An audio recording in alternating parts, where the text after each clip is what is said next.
Bueno, vamos a pasar al otro tema, que es como de esto mismo que estoy hablando, de cuando educamos en casa, ¿cómo lo hacemos? Eh, Nosotras como buenas autistas, las tres somos autodidactas, buscamos, indagamos, acompañamos a nuestros niños, somos detallistas, observamos en qué proceso están. También usamos mucho la intuición, yo creo, por mi lado. Eh, También hemos creado como un nuevo sistema para niños autistas. Somos como, digamos, las que nos atrevimos a educarnos nosotras en casa, que son niños que igual necesitan más apoyo, ya sea visual, contención emocional. Entonces, para las tres ha sido un camino, un recorrido, donde hemos probado distintas técnicas. Yo he pasado de Montessori, después unschooling, ahora con el más grande que me pidió como una guía, como un profesor, ya, y ahí tiene un colegio online, ¿cachai? Que les va poniendo, no un colegio, es como un portal educativo, es como una fuente de información donde tiene todas las materias. Pero así uno va pasando por varias cosas en el trayecto del homeschool, ¿cierto? Y más cuando son niños TEA, porque aprenden diferente, como les dijimos antes, a todas las mamás que nos están escuchando, somos las tres TEA y aprendemos de diferentes maneras. Nuestros hijos también están dentro del espectro autista y también aprenden diferente. Por lo tanto, este camino es como interminable, porque en una etapa ellos están como muy chiquititos, se les puede poner ciertas cosas al frente y las hacen, pero ya después ya no les gusta, o ya después ya no se atreven a hacer las mismas cosas. Por ejemplo, mi hijo estaba haciendo tenis, ya después ya que le costaba ir a tenis, porque ya no quería estar con más niños, ya quería estar más en la casa, o compartir de otra forma. Depende de la edad, o sea, de muy chico hizo mucho deporte, muchos talleres, íbamos a la biblioteca, eh, de todo, o sea, por todos lados teníamos como el alcance de aprender. Ahora les voy a pasar la palabra a Priscila para no extenderme tanto y para escucharla de cómo lo haces, cómo haces homeschool, ya sabiendo de que eres una persona detallista, que observa a su hijo, eh, también estás como ligada al tema de Jehová, ¿cierto? ¿Cómo lo haces tú, Virtual. Priscila? Bueno, eh, como contaba anteriormente, empecé con mi hija, que cada vez me convenzo más de que está dentro del espectro. Y es como tiene todo así del autismo femenino, pero bueno, con ella siento que cometí muchos errores, porque ella fue escolarizada también un año y para mí se me hizo eterno realmente ese año, porque lo pasamos mal, muy mal. Y bueno, en el momento de sacarla, yo como que continué con eso, continué con las rutinas, con ser estricta, eh, la reté mucho, cometí muchos errores al respecto, pero bueno, siempre fui aprendiendo con cómo yo aprendo, con el tema de leer mucho, buscar información de homeschool y también viendo la intuición, o sea, viendo cómo se sentía mi hija. em, También se nos ha hecho todo difícil porque hemos pasado por situaciones difíciles, entonces he tenido que buscar, por ejemplo, cosas que a ella no la hieran tanto, porque ya ha pasado por cosas duras. Entonces, con ella actualmente estamos con el portal educativo que tú mencionabas, que es súper bueno porque hay ensayo de pruebas y todo, y como la materia es como más, es por la guía que nos dan, tiene que ser así como un poco más estricta, a diferencia de México, como lo hace Yasmin, por ejemplo. Y Claro, y nosotras siento que nos nutrimos de todo ese aprendizaje, o sea, por eso igual yo siento como que quiero conocer más personas. Desde que Sí, recibí el diagnóstico, como que se me abrió como todas las posibilidades de decir, ya, ahora me conozco mejor, ahora conozco mejor a mi hijo, eh, ahora entiendo que somos visuales, que somos de emociones, y estoy como en ese proceso de ir, de ser busquilla, de ir sacando de allá de acá, de ir implementando nuevas formas.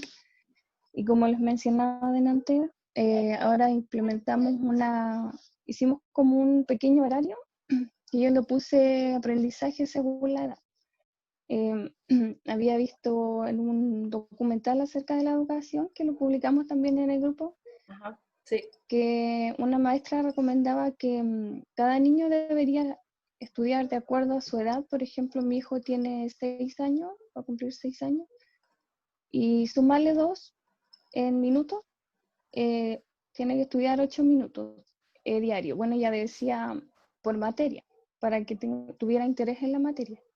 Pero yo lo voy a poner 8 minutos diarios y lo demás aprendizaje en la casa, como los quehaceres, el deporte y todo eso. Lo complementamos. Entonces empezamos recién hoy día eso. Y bueno, sentí que al ratito vamos a conversar, sí, antes al acostarnos, qué les pareció y todo. genial. Pero sí vi el proceso como muy natural, así muy alegre, claro. Nosotros necesitamos también rutinas, pero que no sean impuestas, como decía, necesitamos tener interés y Mm. sentir emoción. Entonces, si nos imponen las cosas a la fuerza, no nos va a entrar y nos va a crear crisis. Que eso fue lo que me pasó a mí en el último curso que intenté hacer, y yo sentí colapso, o sea, y bueno, yo vivo en esa constante. Eh, el tema, por ejemplo, de la sensorial, de sonido, yo creo que todos los autistas sufrimos a diario con eso, y tampoco sabemos describirlo porque, por ejemplo, yo me sorprendía, porque yo pensaba que todos sentían o escuchaban igual que yo. Sí, Y yo creo que por eso vivimos tanta ansiedad, porque ni siquiera sabemos cuál es el ruido que nos está provocando la ansiedad y todo eso. Entonces tenemos que ser muy perceptivos de qué es lo que le está pasando, cómo se siente, con la luz, la luz. Eh, Todo lo que son los sentidos lo vemos alterado a diario. exacto. Y es difícil, uno tiene que ir aprendiendo día a día con ellos. ¿Cómo lo haces para educar a tu hijo? Sabiendo que como tú eres también autista, ¿cómo preparas, no sé, los materiales? Eh, ¿Te gusta investigar con él? No sé, ahí, cuéntanos, por favor. Es que de muy chiquito, aunque él estuviera escolarizado, éramos como muy Montessori, ¿no? Eh, y a pesar de que él iba a la escuela y según allá aprendía, según, ¿no? Pues en casa aprendía mucho justo por la emoción de aprender, ¿no? Porque acá aprendíamos más jugando, hacíamos cosas más de su interés de él. O sea, por ejemplo, de muy chiquito eran los trenes y todo de trenes, ¿no? Entonces nos poníamos a hacer un montón de cosas de trenes y por medio de los trenes también contábamos, también hacíamos también muchas cosas académicas, pero era más bien esa emoción que él tenía sobre los trenes, entonces aprendimos de la historia de los trenes. Él tiene la facilidad de aprenderse fechas. Entonces él decía tal tren en 1900 tal, ¿no? Tal modelo en tal. Y ahora es con los carros antiguos, ¿no? Él dice tal marca, tal modelo, tal año, ¿no? Entonces, pues, a pesar de que no teníamos diagnóstico, o sea, yo sí me daba cuenta que él aprendía más en casa que en la escuela. Después ya con el diagnóstico y todo, yo teníamos también una estructura, o sea, teníamos horarios fijos, ¿no? Era como, Y nos adaptamos, o sea, todo el preescolar así nos adaptamos y nos funcionó y jugábamos mucho juntos, mucho, era mucho juego juntos. Pero cuando entró a la primaria y empezaron los problemas en la escuela y después ya vino el diagnóstico, yo ya no estructuré tanto, lo dejé mucho más libre. Y bueno, sí teníamos una agenda visual y teníamos algunas cosas estructuradas, pero no todo estaba como estructurado y dejábamos mucho tiempo así de, pues haz lo que quieras, ¿no? Y eso le dio a él mucho de ser autodidacta. O sea, a partir de ahí, él se empezó a ser autodidacta y a empezar a investigar él solo. Ya no era mamá, ayúdame o vamos juntos a hacer esto, sino ya era él solo. Empezó a buscar sobre sus temas de interés, empezó a aprender inglés, empezó, ¿no? O sea, y fue cuando yo me di cuenta que que él ya solo podía hacer las cosas y que no necesitaba tanto acompañamiento. Sin embargo, sí soy su facilitadora de aprendizaje. Comparto con él muchas cosas, pero no es como antes. Creo que antes era como que todo el tiempo jugar y todo el tiempo aprender juntos.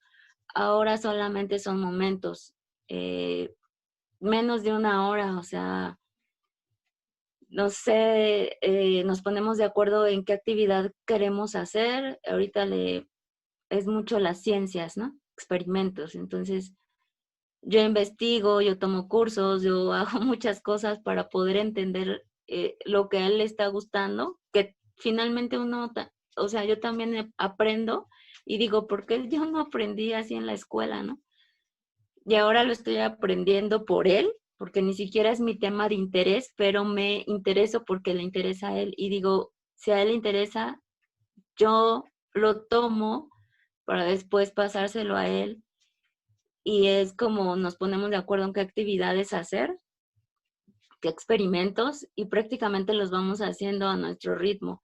Podemos hacer 1 o 2 actividades al día o hasta 3, lo máximo que hacemos, pero más ya no porque ya no es esa emoción, ¿no? Y él mismo también, por ejemplo, también pasa esto que hacemos un experimento y lo quiere repetir 3 veces, pero ya después de hacerlo 3 veces dice, ya no, ya, ¿no? Entonces, sí es como esta manera de la emoción de decir qué va a pasar si le echo esto o si hago esto, eso es lo que a él le interesa y le gusta mucho. Es que él ya Entonces, sabe lo que va a pasar con ese experimento, por eso le gusta a veces, hacerlo. a veces no sabe y luego cuando ya sabe, no Ujú. quiere repetir, ¿no? Lo Sí. repite unas cuantas veces y luego ya dice ya. Entonces ya es más libre, ya no tengo que estar como, pero sí me obliga y la pandemia me obligó a estudiar sobre sus temas de interés, porque ya no va a talleres, ¿no? O sea, Ujú. él iba a ciencias, ¿no? Entonces ahora yo soy la que tiene que investigar y ponerme de acuerdo con él qué hacemos. Más o menos esa